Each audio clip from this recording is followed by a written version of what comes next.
Assalamualaikum warahmatullahi wabarakatuh murid-murid. Alhamdulillah ketemu lagi dengan Miss Yasmi Maria Ulfa. Ya, kali ini kita akan lanjutkan pembelajaran biologi kita, yaitu tentang sistem reproduksi. Sebelumnya kita sudah bahas tentang alat-alat reproduksi, yaitu alat-alat reproduksi pada laki-laki dan alat-alat reproduksi pada perempuan. Nah, kali ini kita akan bahas tentang gametogenesis dan proses fertilisasi. Baik, apa itu gametogenesis? Gametogenesis adalah proses pembentukan atau perkembangan sel-sel kelamin. Pada laki-laki, proses tersebut dikatakan dengan spermatogenesis, yaitu proses pembentukan dan perkembangan sel sperma. Adapun pada perempuan dikatakan dengan oogenesis, yaitu proses pembentukan dan perkembangan sel ovum atau sel telur. Oke murid-murid, kita lanjutkan ya. Perhatikan gambar. Spermatogenesis adalah proses pembentukan sel sperma di dalam testis pria. Spermatogenesis berasal dari kata spermato yang memiliki arti benih dan genesis yang berarti pembelahan. Sel sperma diproduksi pada tubulus seminiferus di dalam testis. Di dalam dinding tubulus banyak sel yang tersebar secara acak yang disebut dengan sel Sertoli.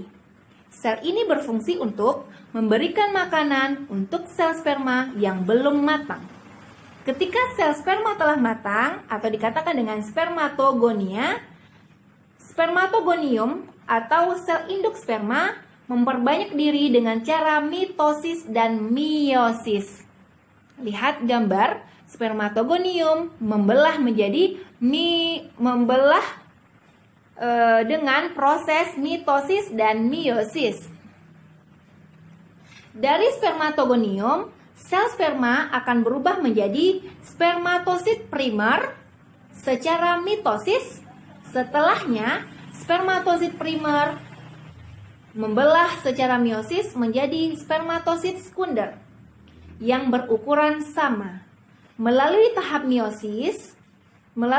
meiosis kedua, spermatosit sekunder membelah diri lagi menjadi 4 spermatid yang sama bentuk dan ukurannya. Spermatid merupakan tahap akhir sebelum akhirnya berubah menjadi sel sperma yang matang atau spermatozoa dan siap dikeluarkan bersama dengan air mani ketika seorang pria mengalami ejakulasi. Satu sel benih yang belum matang membutuhkan waktu hingga 74 hari untuk mencapai kematangan akhir. Selama proses spermatogenesis, lebih dari 300 juta spermatozoa akan diproduksi setiap hari. Sayangnya, dari sebanyak itu hanya ada sekitar 100 juta sel sperma yang berhasil matang dengan sempurna pada proses akhir. Baik murid-murid, kita akan melanjutkan tentang oogenesis, yang artinya proses pembentukan sel ovum atau sel telur pada ovarium. Baik, kita lanjutkan ya. Apa itu oogenesis? Perhatikan gambar. Oogenesis adalah proses pembentukan sel telur atau ovum pada wanita yang terjadi di dalam ovarium atau indung telur. Ovarium yang ada di dalam embrio memiliki sekitar 600.000 sel oogonium atau sel induk telur. 9 minggu setelah proses pembuahan terjadi, ternyata janin juga sudah mulai memproduksi sel telur. Saat janin bayi perempuan berusia 5 bulan, oogonium memperbanyak diri dengan secara mitosis hingga jumlahnya mencapai lebih dari 7 juta oosit primer. Lihat pada gambar. Sayangnya, jumlah oosit primer yang banyak ini akan terus berkurang sampai janin lahir. Dari semulanya berjumlah lebih dari 7 juta oosit primer, semenjak dilahirkan oosit primer hanya tersisa sekitar 1-2 juta saja. Sel-sel telur ini juga akan berhenti berkembang sementara sampai Anda memasuki usia puberitas. Ya, sampai Ananda memasuki usia puberitas. Ananda pada yang perempuan ya. Nah, setelah masa puberitas, inilah oogonium akan aktif bekerja lagi mengikuti siklus menstruasi perempuan.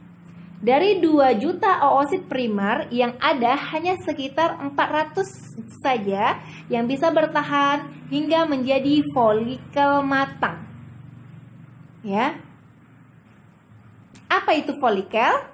Folikel merupakan kantung cairan yang berisi oosit matang untuk membentuk sebuah sel telur. Folikel ini juga berfungsi untuk menghasilkan estrogen atau suatu hormon yang diperlukan untuk perkembangan sel telur. Ya, siklus ovarian atau ovulasi seorang wanita dimulai dari fase folikuler atau pembentukan folikel, ovulasi, dan korpus luteum atau jaringan sisa dari proses pembentukan folikel.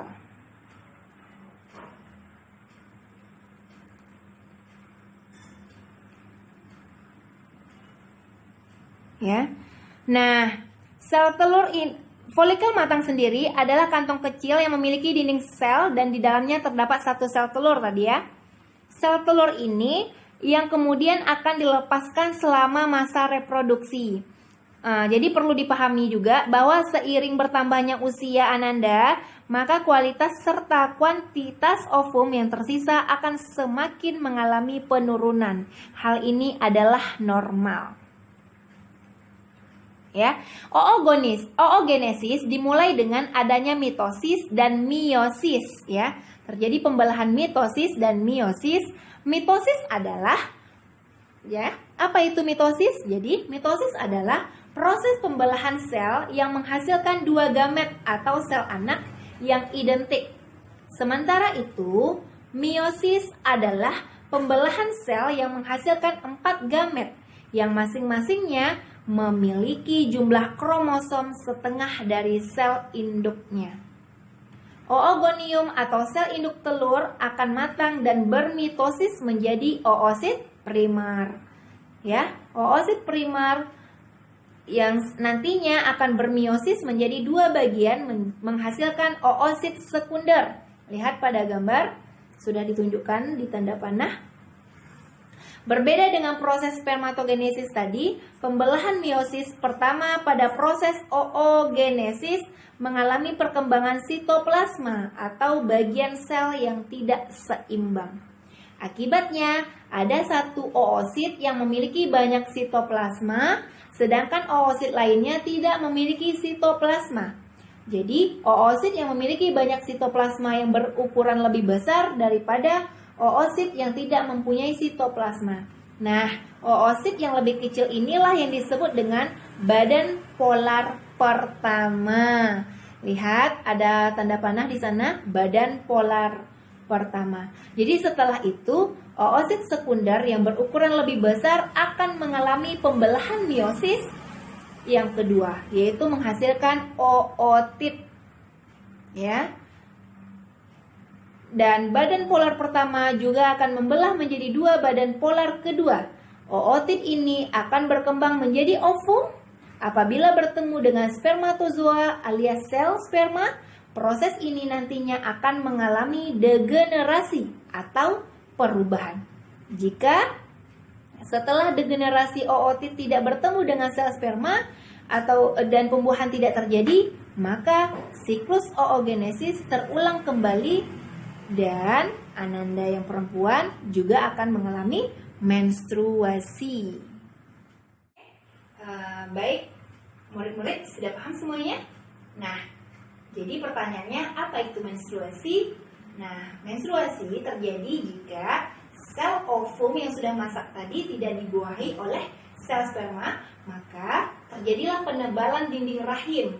Kemudian dinding rahim tersebut menebal dan kemudian mengalami kerusakan dan luruh atau runtuh bersama dengan sel ovum yang tidak dibuahi tadi, maka keluar berupa darah lewat vagina atau yang dikatakan dengan menstruasi.